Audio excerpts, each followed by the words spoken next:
Agad kumalat sa internet ang ginawa dito ni Bam Adebayo kanina sa huling segundo ng laban ng Miami Heat kontra dito sa Denver Nuggets. Ano nga ba ito at bakit may sinasabi na naman sila patungkol dito sa betting games ng NBA? Pero bago yan, pag-usapan muna natin dito ang buzzer beater shot na ginawa dito ni DeMar DeRozan para i-force ang laban kanina sa overtime dito ng Bulls at ng Indiana Pacers. Ito kanina sa laban, 4th quarter na at last 3 seconds na lamang ang natitira dito sa oras. Nasa free throw line dito si DeMar DeRozan at kung may i-shoot niya man yung bola dito ay aabot lamang sa 116 to 117 ng score. Alamang pa rin ng 1 puntos ang Pacers. Kaya naman sa mga ganitong pagkakataon ay purposely pinapatama lang ng mga players yung bola sa kanto ng rim para mag-bounce back at may chance pa sila mag-offensive rebound.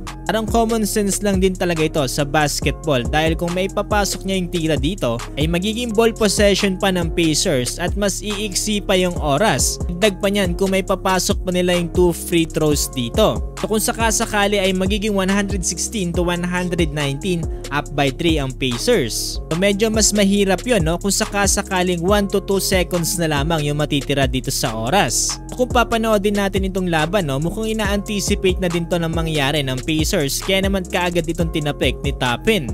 Ang kaso nga lang ay na out of bounds to kaya naging ball possession ulit dito ng Bulls. So dito pa lang no, gumana na kaagad yung plano na mangyari dito ng Bulls na magkaroon sila dito ng second chance. So dito sa in-execute nilang play, it's a matter of overtime or talo na lang sila dito dahil hindi na nila kinakailangan pa ng 3 points dahil 2 seconds na lamang yung natitira dito sa oras. Which is sobrang ganda naging game plan nila dito at nag-allow Kobe Bryant nga dito si DeMar DeRozan dito sa corner para i-force ang overtime dito kanina sa laban. So yun no, mind games din talaga ang labanan dito sa basketball at hindi puro physical. Pero rin dahil pumasok pa yung tira dito ni DeMar DeRozan para sa overtime. Ang mas masakit niyan lalo na para dito sa Pacers ay tinalo sila ng Bulls sa final score na 132 to 129.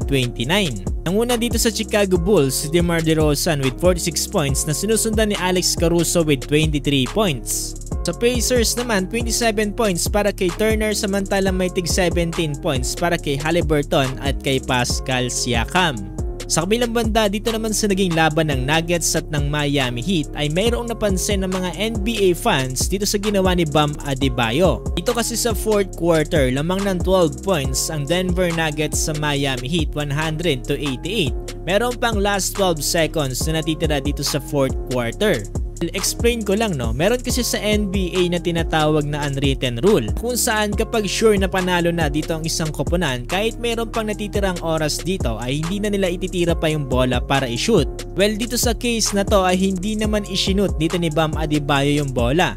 Instead ay nagkaroon pa siya dito ng steal dahil sa ginawa niyang pagpulot ng bola dito sa nabitawan ni Nikola Jokic. Dahil lang naman sa ginawa niyang yan ay nagkaroon pa ng ika-4 na turnover dito si Nikola Jokic. Nagkaroon pa siya ng isang dagdag dito ng steal. Dahilan para madami ang ma-upset dito sa ginawa niyang aksyon. Well, parang wala namang pakialam dito si Joker sa ginawa ni Bam Adebayo pero ang mga NBA fans ay madaming nagalit. Lalo na yung mga tumataya sa mga betting games, no? May mga stats kasi yan silang inaalagaan sa mga players at dahil lang sa ginawa dito ni Bam Adebayo, maaaring mayroong mga tumataya na nanalo at mayroon ding natalo.